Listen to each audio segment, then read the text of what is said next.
अक्सर ऐसा होता है कि बचपन की जो छोटी छोटी कविताएं होती हैं उनमें कहानी और संस्कृति की एक पूरी दुनिया छुपी होती है।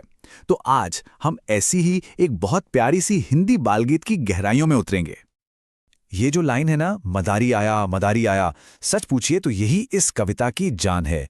एकदम सिंपल, बार बार दोहराई जाने वाली, लेकिन ये एक रिदम सेट करती है, एक एक्साइटमेंट बनाती है, जैसे एक ऐलान हो रहा हो।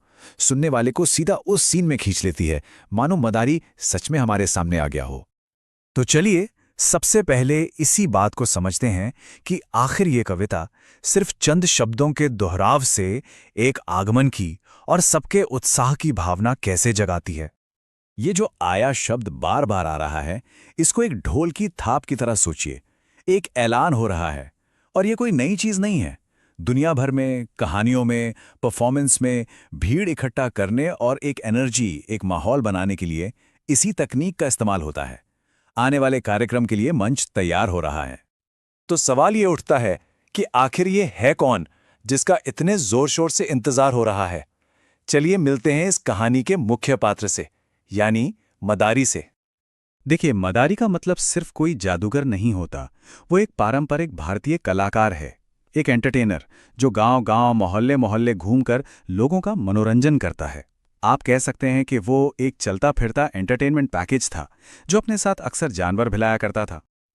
और देखिए, कविता हमें तुरंत एक और परत दे देती है, इस बार ध्वनि की। मदारी खाली हाथ नहीं आया, नहीं, वो अपना सिग्नेचर वाद्य यंत्र, अपना डमरू बजाते हुए आया है।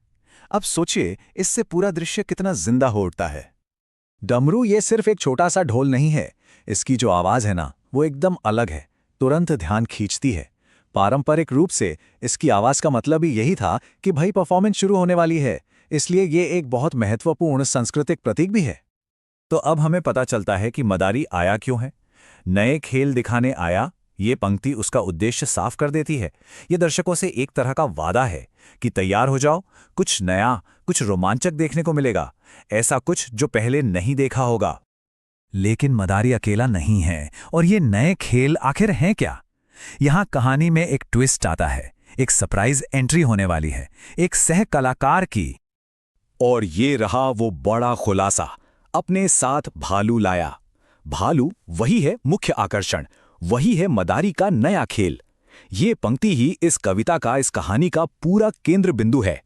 दर्शकों की सारी उम्मीदें इस एक लाइन से पूरी हो जाती हैं।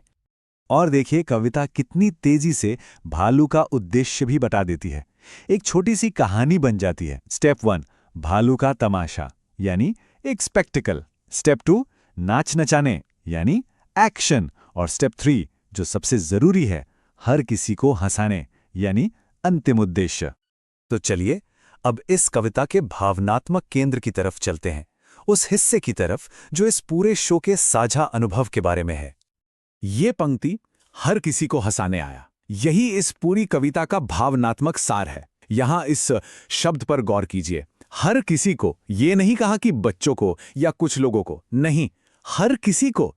इससे पता चलता है कि ये जो खुशी है, ये सार्वभौमिक है, सामुदायिक है, सबके लिए है।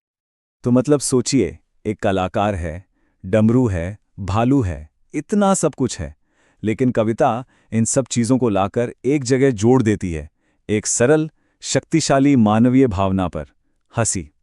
बस यही इस पूरे प्रदर्शन का आखिरी मकसद है। अच्छा, अब जरा इसकी भाषा पर भी एक नजर डालते हैं। देखते हैं कि इस कविता की जो संरचना है वो इसके आकर्षण और इसके असर को कैसे बढ़ाती है। इस कविता का असली जादू ना इसकी सादगी में है। तुकबंदी वाले शब्द देखिए, आया, लाया, बिल्कुल सुसंगत। और फिर एक्शन वाले शब्द, बजाता, दिखाने, नचाने, एकदम मजबूत, सरल क्रिया शब्द। इन्हीं चीजों से पूरी कहानी इतने आसान और संगीतमय तरीके से बता दी गई है, और यही सादगी है जो इसे इतना यादगार बनाती है। तो इस पूरी चर्चा से हम क्या सीख सकते हैं? मुख्य बातें ये हैं, एक सरल सा मंत्र भी जबरदस्त प्रत्याशा बना सकता है। सिर्फ कुछ शब्दों से एक चरित्र और एक पूरी संस्कृति का परिचय दिया जा सकता है। एक कहानी का समाधान एक साझा भावना हो सकती है। और हां, सरल भाषा हमेशा असरदार और यादगार होती है। और इसके साथ ही हम वापस वहीं आ जाते हैं जहां से हमने शुरू किया था। मदारी आया, मदारी आया। कविता की शुरुआत और अंत इन्हीं पंक्तियों से होता है। यह दोहराव इसकी लयबद्ध चक्रीय प्रकृति को और पक्का करता है, बिल्कुल वैसे ही जैसे मदारी खुद एक गांव से दूसरे गांव घूमता रहता है। तो आखिर में ये हमें एक सोचने वाली बात के साथ छोड़ जाता है कि बचपन में जो हम ये सरल सी कविताएं सीखते हैं, वो कहानी, समुदाय और खुशी को लेकर हमारी पहली समझ को आखिर कैसे आकार देती हैं।